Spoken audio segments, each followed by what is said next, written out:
Et si la véritable puissance de l'Algérie ne jaillissait pas des puits de pétrole de notre sud, mais s'ancrait silencieusement dans les eaux profondes de la Méditerranée? Avant de plonger dans les abysses de ce projet colossal qui va redessiner notre destin, j'ai besoin de votre force de frappe. Soutenez la souveraineté de notre pays.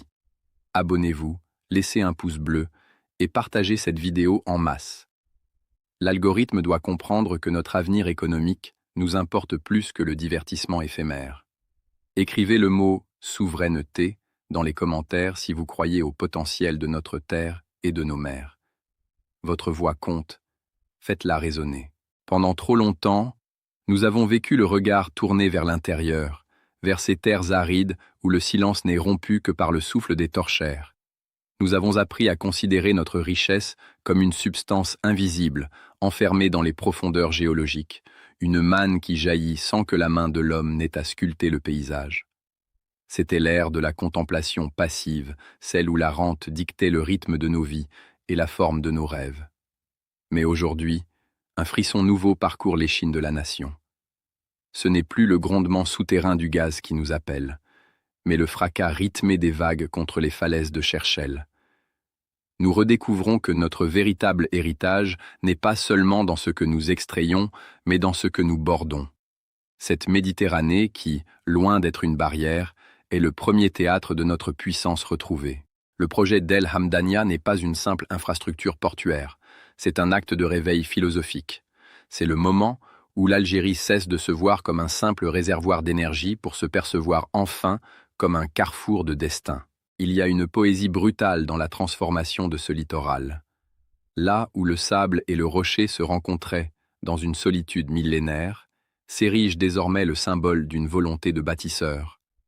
Passer de l'économie de rente à l'économie de construction, c'est accepter que la sueur et l'ingéniosité humaine ont plus de valeur que le brut qui dort sous nos pieds. Chaque bloc de béton immergé, chaque mètre cube de roche déplacée est une déclaration d'indépendance. Nous ne nous contentons plus de regarder passer les navires au loin, transportant les richesses des autres vers des horizons qui nous échappent. Nous installons un ancrage, une main tendue mais ferme sur le commerce mondial. La mer devient notre nouveau champ de labour.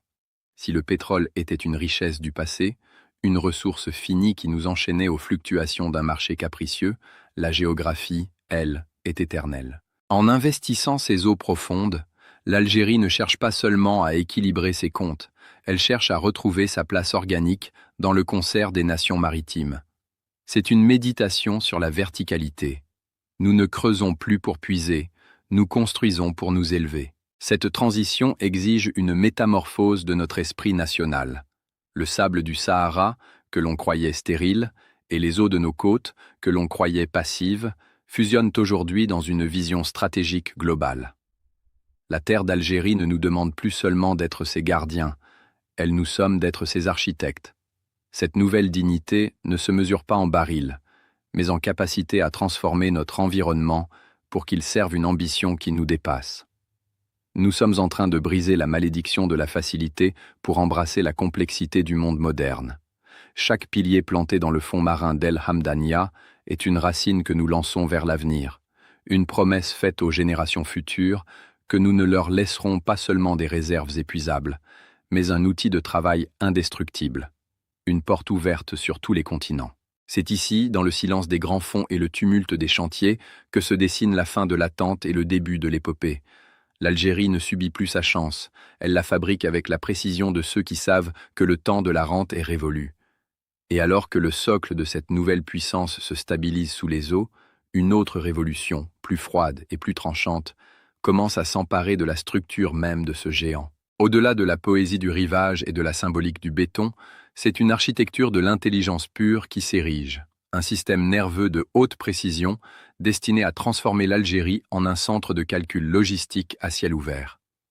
Ici, la technique ne se contente pas de servir l'économie, elle la réinvente à travers le prisme de la donnée et de la vitesse. Imaginez un ballet millimétré où l'intelligence artificielle devient le chef d'orchestre d'une symphonie de fer et d'acier. Ce mégaport n'est pas un simple alignement de quais, c'est un smart port de dernière génération où chaque mouvement est optimisé par des algorithmes prédictifs capables de gérer des flux que l'esprit humain seul ne pourrait embrasser. Nous parlons de terminaux entièrement automatisés ou des portiques géants, mus par une énergie de plus en plus décarbonée, déchargent des mastodontes des mers de plus de 24 000 conteneurs avec une fluidité chirurgicale. La technologie ici ne remplace pas l'homme. Elle décuple sa souveraineté en lui offrant les outils pour briser les goulots d'étranglement qui ont si longtemps freiné notre essor. Dans ce hub de transbordement, chaque conteneur devient une donnée vivante, tracée en temps réel via des réseaux 5G privés et des systèmes de blockchain, garantissant une transparence et une sécurité qui font de Cherchell une forteresse de confiance pour le commerce mondial. Cette vision technique s'appuie sur une géomorphologie exceptionnelle. Des fonds marins plongeant à plus de 20 mètres, permettant d'accueillir les plus grands porte-conteneurs du monde, ces géants post-Panamax qui dictent aujourd'hui les lois des échanges globaux. Mais l'ambition ne s'arrête pas à la ligne de flottaison. Ce port est conçu comme le cœur d'un écosystème multimodal intégré, où le rail et la route ne sont plus des extensions, mais des prolongements organiques. La connectivité est le maître mot. À travers la transsaharienne, cette colonne vertébrale qui s'enfonce vers le cœur de l'Afrique, El Hamdaniya, devient la porte d'entrée d'un continent en pleine explosion démographique et économique. Ce n'est plus seulement l'Algérie qui se connecte au monde, c'est l'Afrique tout entière qui trouve son débouché le plus efficace, le plus moderne, vers l'Europe et l'Asie. La zone franche adjacente, véritable laboratoire d'innovation industrielle, n'est pas qu'un espace d'exonération fiscale. C'est un incubateur de souveraineté technologique où l'on assemble, où l'on transforme, où l'on crée de la valeur ajoutée avant que les produits ne reprennent la mer. On y voit déjà poindre l'intégration de l'hydrogène vert pour alimenter les flottes logistiques, transformant ce hub en un modèle de transition énergétique où la puissance ne rime plus avec pollution, mais avec durabilité. Le logiciel qui fait tourner ce géant est celui d'une Algérie qui a compris que la maîtrise du temps est la forme suprême de la richesse. En réduisant les délais de transit de plusieurs jours par rapport aux circuits traditionnels, nous ne faisons pas que gagner de l'argent, nous rachetons notre autonomie stratégique. L'intelligence artificielle analyse les courants, prévoit les congestions et ajuste les flux d'énergie en temps réel, faisant du port d'El Hamdaniya une structure apprenante, capable de s'adapter aux crises et aux mutations du marché global. C'est une rupture radicale avec les méthodes du passé. Ici, la précision du capteur remplace l'approximation administrative.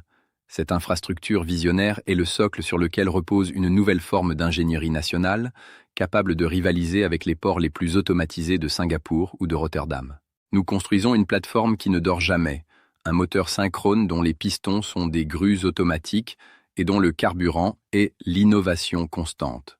Pourtant, au milieu de cette débauche de capteurs et d'algorithmes, au milieu de cette mécanique parfaite qui semble presque déshumanisée par sa propre efficacité, il reste une force que nulle machine ne pourra jamais simuler, un souffle vital qui redonne à cette terre son âme de bâtisseur.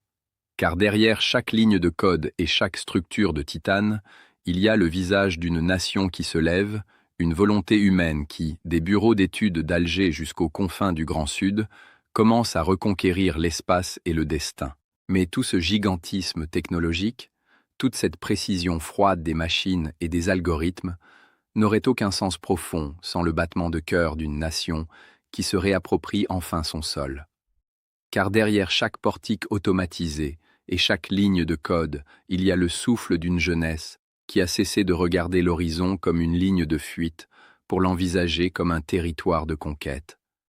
Nous assistons à la naissance d'une génération de bâtisseurs qui ne demandent plus son dû, mais qui l'arrachent par le savoir et l'effort. Cette jeunesse, que l'on disait parfois désabusée, est celle qui aujourd'hui descend vers le sud, non plus pour surveiller des pipelines, mais pour transformer le sable en une oasis de souveraineté. Le mégaport d'El Hamdaniya n'est que la porte de sortie d'une immense machine à produire qui s'éveille dans nos plaines et nos déserts. La terre n'est plus perçue comme un simple gisement de matières premières à liquider au plus offrant, elle est redevenue le socle de notre dignité, une terre nourricière que l'on soigne avec des drones et que l'on irrigue avec la précision d'un orfèvre. C'est ici que le mariage entre la mer et le désert prend tout son sens. Le port donne une voie et un chemin au travail titanesque accompli dans l'ombre de nos oasis modernes. On voit émerger une Algérie où l'agriculteur du Grand Sud et l'ingénieur de Cherchell parlent le même langage, celui de l'excellence et de la performance. Ce ne sont plus des mondes opposés, mais les deux mains d'un même corps qui se lèvent. Cette jeunesse qui reconquiert le désert utilise des capteurs d'humidité et des systèmes de gestion thermique pour faire fleurir ce que l'on croyait stérile, prouvant au monde que notre véritable trésor n'est pas ce qui brûle, mais ce qui pousse et ce qui se crée. La dignité nationale ne se trouve plus dans les discours, elle se lie dans les mains calleuses de ceux qui manipulent des technologies de pointe pour assurer notre autonomie alimentaire. Chaque tonne de blé saharien, chaque produit transformé dans nos zones industrielles qui prendra la mer à El Hamdania est une victoire contre la dépendance. Nous ne sommes plus les spectateurs d'une mondialisation qui nous ignore, nous en devenons les architectes exigeants. C'est une épopée humaine où l'orgueil légitime de l'Algérien se reflète dans la qualité de ce qu'il exporte, montrant au monde qu'un géant africain s'est réveillé et qu'il maîtrise désormais les outils de sa propre destinée. Le désert n'est plus une frontière ou une menace, il est notre laboratoire d'avenir, le lieu où se forge une nouvelle identité économique, loin des facilités de la rente. Cette reconquête est une introspection collective. Nous avons compris que notre valeur réside dans notre capacité à transformer notre environnement par le génie humain. C'est une révolution des mentalités où le faire a définitivement détrôné le recevoir. La terre nous regarde et nous juge sur notre capacité à l'honorer. En construisant ces infrastructures colossales, nous ne faisons pas que bétonner le littoral, nous préparons le terrain pour que chaque enfant d'Algérie sache que son talent a une place ici, que son ambition peut s'exprimer de la zone franche de Cherchell jusqu'aux exploitations solaires d'Insala. Cette synergie entre l'innovation technologique et l'amour viscéral de la terre crée un équilibre géopolitique nouveau. L'Algérie ne se contente plus de suivre le mouvement, elle impose son rythme, forte de cette jeunesse qui a compris que la souveraineté est un muscle qui se travaille chaque jour. Et tandis que cette armée de bâtisseurs transforme le visage de notre géographie, une question demeure, suspendue au-dessus des grues géantes et des champs verdoyants du Sahara. L'avenir de l'Algérie ne se discute plus dans l'ombre des certitudes passées. Il se coule désormais dans le béton d'El Hamdania et se cultive dans le sable indomptable de notre Sahara. Ce mégaport n'est pas seulement une porte ouverte sur le monde, c'est le miroir de notre exigence, celle d'une nation qui a décidé de ne plus jamais dépendre du caprice des marchés ou de la bienveillance des autres. Mais une question demeure, plus lourde que les milliers de tonnes de ces géants des mers qui s'apprêtent à accoster chez nous, alors que le monde assiste, médusé, à l'éveil de ce géant africain. Êtes-vous prêt à assumer le poids et la discipline de cette nouvelle puissance, ou vous contenterez-vous de regarder passer les navires de notre propre destin depuis le rivage ?